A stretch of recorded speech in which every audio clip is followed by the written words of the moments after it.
జరిగేటువంటి ఎన్నికలు 13వ తారీఖున తెలుగుదేశం పార్టీ, భారతీయ జనతా పార్టీ, అలాగే జనసేన పార్టీ మూడు కలిసి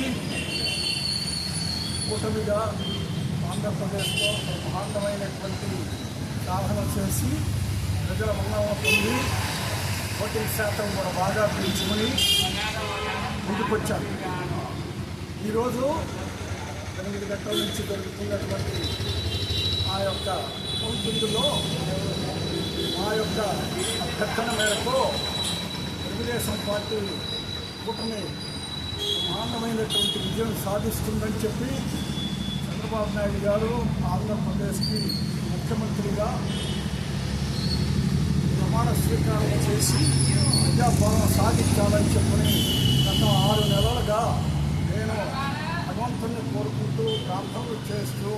అలాగే పూజలు చేస్తూ ఎన్నో రకాలుగా కూడా మేము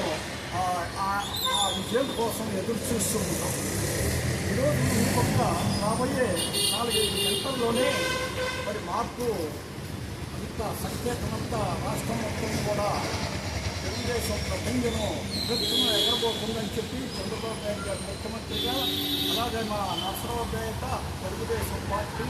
ఎమ్మెల్యే క్యాండిడేట్ అభ్యర్థి డాక్టర్ చదలవాడ ఆనందబాబు గారు మంచి మెజార్టీతో గెలుస్తారని చెప్పి, అలాగే పల్నాడు జిల్లా తెలుగుదేశం పార్టీ అభ్యర్థి రావు శ్రీకృష్ణదేవరాయలు గారు ఎంపీగా గెలవాలని చెప్పని గెలుస్తారని చెప్పని చంద్రబాబు నాయుడు గారు ముఖ్యమంత్రిగా మరి ప్రమాణ స్వీకారం చేస్తారని చెప్పని చేయాలని చెప్పని వెంకటేశ్వర స్వామి కలియుగ దేవుణ్ణి ప్రార్థిస్తూ వ్యక్తులు కూడా మొక్కడం జరిగింది. మరి ఈరోజు ముఖ్యంగా ఎదురు చూస్తున్నటువంటి దేశం మొత్తం కూడా ఆంధ్ర రాష్ట్రం మీదనే కళ్ళతోటి ఎదురు చూస్తుంది. అందువల్ల తెలుగుదేశం పార్టీ విజయం కోసం ముఖ్యంగా మేము ఎదురు చూస్తూనే కాకుండా వారి ఫలితాల కోసం కూడా మేము కళ్ళు కాయలుగా జరిగిన ఆ భగవంతుని ప్రార్థిస్తూ ఉన్నాము. తప్పనిసరిగా కూడా ఆ విజయాన్ని మేము త్వరగా చూస్తామని చెప్పి రేపు వెంకటేశ్వర స్వామి గుడి దగ్గరికి అభిమానులందరం కూడా వెళ్ళిపోయి కొబ్బరికాయల మొక్కుబడులు ఇచ్చుకొని అక్కడ చంద్రబాబు నాయుడు గారి పేరు మీద పూజలు కూడా జరిపిస్తామని, అలాగే నర్సరావుపేట వచ్చి నర్సరావుపేటలో కూడా కొబ్బరికాయలు వెంకటేశ్వర స్వామి గుడిలో ఏర్పాటు చేసుకున్న మొక్కులు తీసుకుని ఇక్కడ రావు శ్రీకృష్ణదేవరాయలు గారిని డాక్టర్ చంద్రబాబు గారి ఆధ్వర్యంలో పార్టీ కార్యకర్తల సమక్షంలో ఆ కార్యక్రమాన్ని ఆ మొక్కులు కూడా తీసుకుంటామని చెప్పి ఆ తర్వాత ప్రమాణ స్వీకారాలు అయిపోయిన తర్వాత తిరుపతిలో నేను వెళ్ళి ముట్టుబడి నవనీలాలు ఇచ్చేటట్టుగా ముఖ్యమంత్రిగా ప్రమాణ స్వీకారం జరిగిన తర్వాత నవనీలాలు ఇచ్చేటట్టుగా నా మొక్కుబడి ఉంది. అది కూడా తీసుకునే విధంగా భగవంతులో అవకాశం ఇస్తారని చెప్పి త్వరగా మరి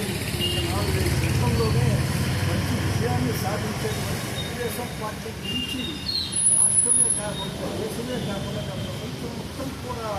ఎదురు చూస్తుంటే మంచి పాలకుడి నేతృత్వంలో జరగాలని ఓటమి విజయం సాధించాలని చెప్పని ప్రార్థిస్తూ వెంకటేశ్వర స్వామి నా మొక్కుబళ్ళు తీసుకుంటానని చెప్పని ఆ మహానుభావాన్ని వేడుకుంటూ జై తెలుగుదేశం, జై జనసేన, జై భారతీయ జనతా పార్టీ, చంద్రబాబు నాయుడు గారి నాయకత్వం జిల్లా